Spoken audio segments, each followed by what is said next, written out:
فلا اقسم بما تبصرون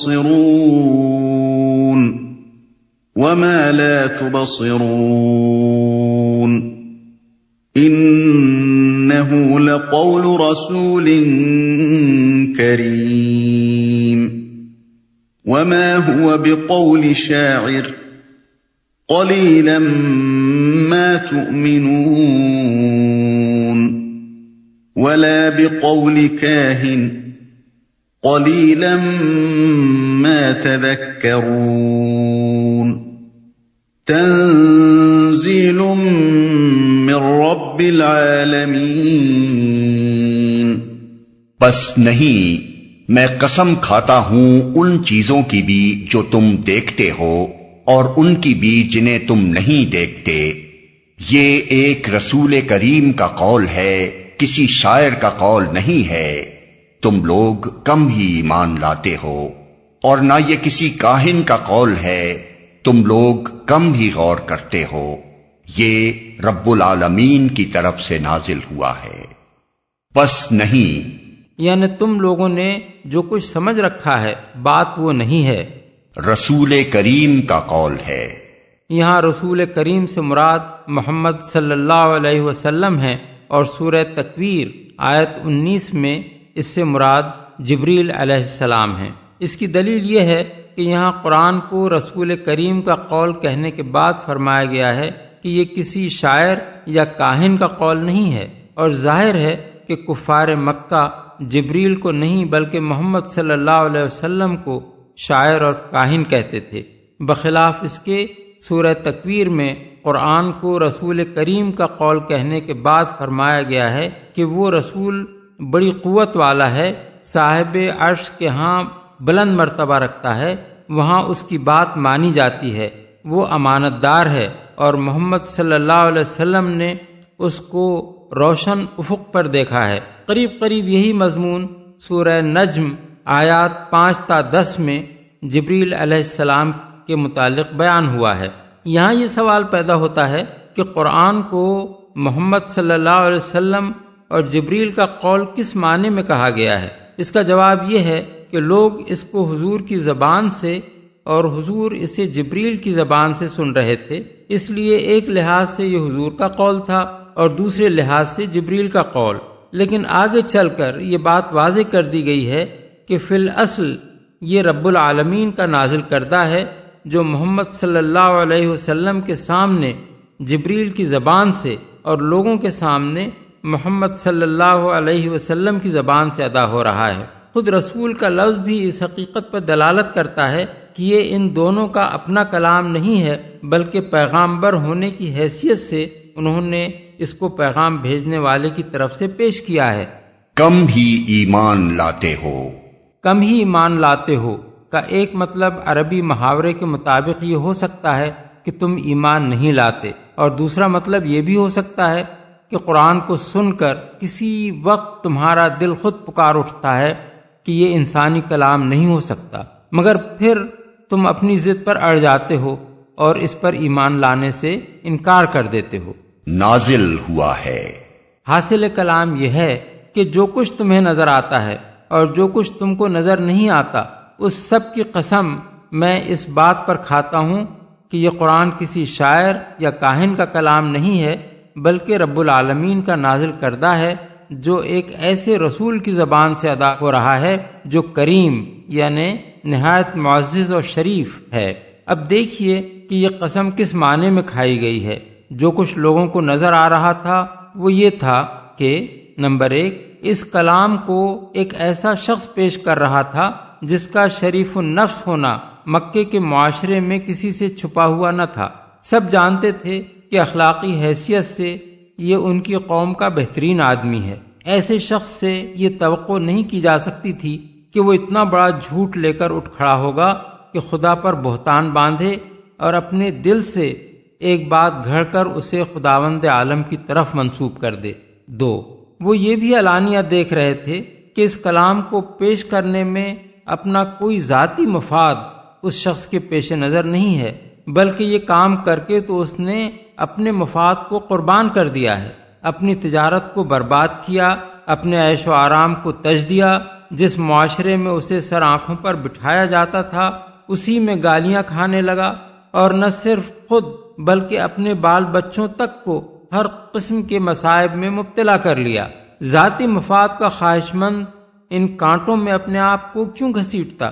3، ان کی آنکھیں یہ بھی دیکھ رہی تھیں کہ انہی کے معاشرے میں سے جو لوگ اس شخص پر ایمان لا رہے تھے ان کی زندگی میں یکلخت ایک انقلاب برپا ہو جاتا تھا۔ کسی شاعر یا کاہن کے کلام میں یہ تاثیر آخر کب دیکھی گئی ہے کہ وہ لوگوں میں ایسی زبردست اخلاقی تبدیلی پیدا کر دے اور اس کے ماننے والے اس کی خاطر ہر طرح کے مصائب و آلام برداشت کرنے کے لیے تیار ہو جائیں۔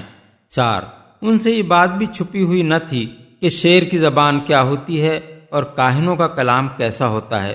ایک ہٹ دھرم آدمی کے سوا کون یہ کہہ سکتا تھا کہ قرآن کی زبان شاعری یا کہانت کی زبان ہے؟ اس پر مفصل بحث ہم تفہیم القرآن جلد سوم سورہ الانبیاء، جلد چہارم سورہ الشعراء اور جلد پنجم سورہ الطور میں کر چکے ہیں۔ 5، یہ بات بھی ان کی نگاہوں کے سامنے تھی کہ پورے عرب میں کوئی شخص ایسا فصیح و بلیغ نہ تھا جس کا کلام قرآن کے مقابلے میں لایا جا سکتا ہو۔ اس کے برابر تو درکنار اس کے قریب تک کسی کی فصاحت و بلاغت نہیں پہنچتی تھی۔ 6، ان سے یہ بات بھی پوشیدہ نہ تھی کہ خود محمد صلی اللہ علیہ وسلم کی زبان بھی اپنی ادبی شان کے لحاظ سے قرآن کی ادبی شان سے بہت مختلف تھی۔ کوئی اہل زبان حضور کی اپنی تقریر اور قرآن کو سن کر یہ نہیں کہہ سکتا تھا کہ یہ دونوں ایک ہی شخص کے کلام ہیں۔ 7، قرآن جن مضامین اور علوم پر مشتمل تھا، دعویٰ نبوت سے ایک دن پہلے تک بھی مکے کے لوگوں نے کبھی وہ باتیں محمد صلی اللہ علیہ وسلم کی زبان سے نہ سنی تھیں، اور وہ یہ بھی جانتے تھے کہ ان معلومات کے حصول کا کوئی ذریعہ آپ کے پاس نہیں ہے۔ اسی وجہ سے آپ کے مخالفین اگر یہ الزامات لگاتے بھی تھے کہ آپ کہیں سے خفیہ طریقے پر یہ معلومات حاصل کرتے ہیں تو مکے میں کوئی شخص ان کو باور کرنے کے لیے تیار نہ ہوتا تھا۔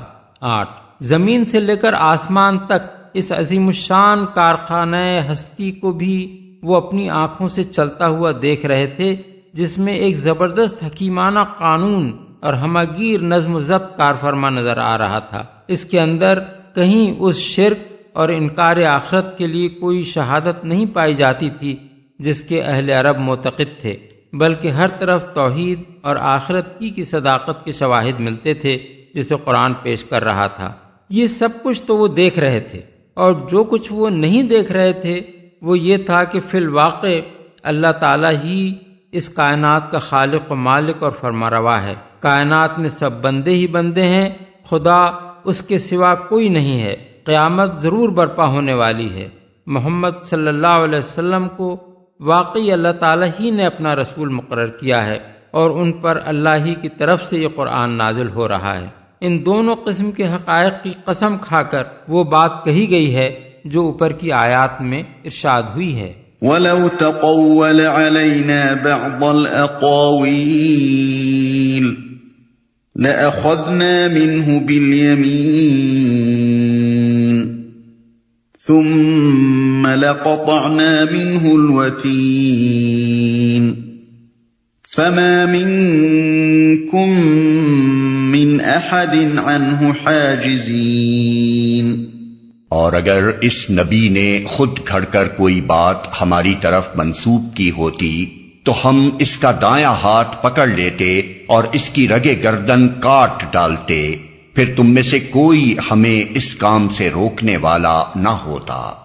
اصل مقصود یہ بتانا ہے کہ نبی کو اپنی طرف سے وحی میں کوئی کمی بیشی کرنے کا اختیار نہیں ہے، اور اگر وہ ایسا کرے تو ہم اس کو سخت سزا دیں، مگر اس بات کو ایسے انداز سے بیان کیا گیا ہے جس سے آنکھوں کے سامنے یہ تصویر کھنچ جاتی ہے کہ ایک بادشاہ کا مقرر کردہ افسر اس کے نام سے کوئی جعلسازی کرے تو بادشاہ اس کا ہاتھ پکڑ کر اس کا سر قلم کر دے۔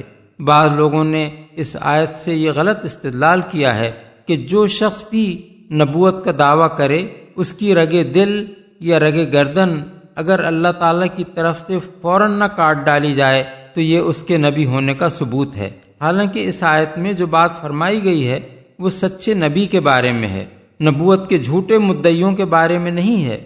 جھوٹے مدعی تو نبوت ہی نہیں خدائی تک کے دعوے کرتے ہیں اور زمین پر مدتوں دندناتے پھرتے ہیں، یہ ان کی صداقت کا کوئی ثبوت نہیں ہے۔ وَإِنَّهُ لَتَذْكِرَةٌ لِّلْمُتَّقِينَ، در حقیقت یہ پرہیزگار لوگوں کے لیے ایک نصیحت ہے۔ یعنی قرآن ان لوگوں کے لیے نصیحت ہے جو غلط روی اور اس کے برے نتائج سے بچنا چاہتے ہیں۔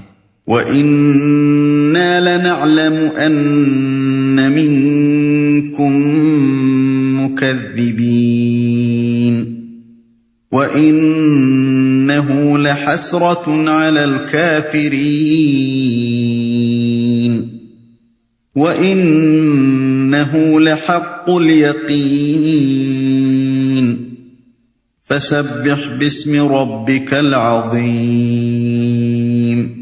اور ہم جانتے ہیں کہ تم میں سے کچھ لوگ جھٹلانے والے ہیں، ایسے کافروں کے لیے یقیناً یہ موجب حسرت ہے اور یہ بالکل یقینی حق ہے، پس اے نبی اپنے رب عظیم کے نام کی تسبیح کرو، موجب حسرت ہے۔ یعنی آخر کار انہیں اس بات پر پچھتانا پڑے گا کہ انہوں نے کیوں اس قرآن کی تکذیب کی۔